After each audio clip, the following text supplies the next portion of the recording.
Welcome to Court Briefs, a podcast from Paul Weiss. I'm your host, Kannon Shanmugam, the chair of the firm's Supreme Court and Appellate litigation practice and co-chair of our litigation department. In this podcast, we analyze Supreme Court decisions of interest to the business community. One of the most closely watched business cases this year was a case called FCC versus Consumers Research, which involved a doctrine known as the non-delegation doctrine. Joining me to talk about the court's decision in that case is my partner, Will Marks. So, Will, tell us a little bit about the background to this case. Sure. So this case arose when a group of petitioners challenged the Federal Communications Commission's system for collecting universal service contributions from telecommunications carriers. Under the Federal Communications Act, telecommunications carriers are required to contribute to a fund that subsidizes communication services for certain underserved areas and facilities like rural communities, low-income households, schools, and libraries. The Act requires the FCC to collect contributions, and this is the statutory language, sufficient to advance universal service. The statute provides details about what types of service constitute universal service, and then sets forth principles on which the FCC's policies should be based. The FCC then uses a private nonprofit corporation owned by an association of carriers to administer and calculate the contributions. The petitioners in Consumers Research argued that Congress's delegation of authority to the FCC violated the Constitution's separation of powers. In particular, they argued that Congress had violated the so-called non-delegation doctrine because the direction for the FCC to collect funds sufficient to advance universal service gave the FCC too much policymaking power.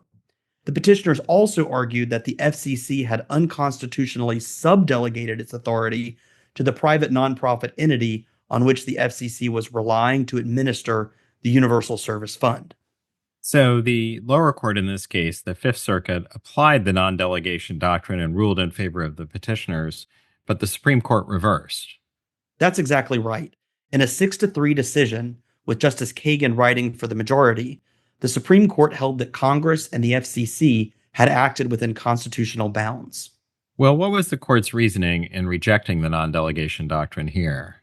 Well, one of the principal issues at the court was whether, when Congress enacts a revenue-raising statute like the statute governing the Universal Service Fund, Congress has to establish a definite or objective limit on how much money the agency can collect. So think of a numerical cap or a fixed rate. The Supreme Court rejected that requirement and held that even for revenue-raising statutes, the normal standard for assessing non-delegation challenges applied. Under that standard, a congressional delegation to an agency is constitutional if Congress provides a so-called intelligible principle to guide the agency's exercise of discretion. Now, applying that intelligible principle standard, the court held that Congress's direction for the FCC to collect sufficient funds to advance universal service was sufficient to guide the agency's policymaking decisions.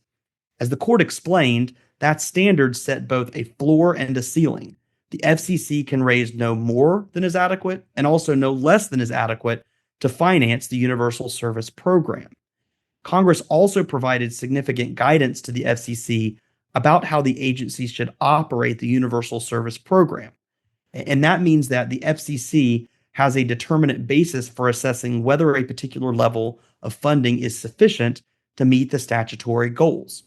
Now, with respect to the FCC's use of the private nonprofit to administer the Universal Service Fund, the court held there that there was no constitutional problem either. To use the court's words, even though the nonprofit engaged in some administration of the fund, the FCC dominated the nonprofit by appointing its board members, requiring it to follow all FCC rules, regulations, orders, and instructions, and by reviewing the nonprofit's decisions if a party asked it to do so. Well, there's been a lot of talk about potentially using the non-delegation doctrine to limit the scope of agency power. Where does that stand in the wake of the court's decision? In this case, 6 justices voted for what I think is a relatively permissive view of the non-delegation doctrine, and only Justices Thomas, Alito, and Gorsuch dissented. Throughout the opinion, there's language from Justice Kagan emphasizing that non-delegation challenges are rarely successful and that it's been a very long time since the court has overturned a statute based on non-delegation grounds. So, given some of that language in the vote in the opinion, I think that suggests the court is not particularly interested in reviving a strong form of the non-delegation doctrine as an additional check on the administrative state. And that's true even as the court has issued other rulings that many see as placing greater limits on the powers wielded by federal agencies. I'd also note one small practical effect here, which is that there are a lot of revenue raising statutes in the United States Code without numerical caps or fixed rates. This decision explains that the lack of such objective standards in the statute doesn't necessarily mean that those revenue raising statutes are unconstitutional.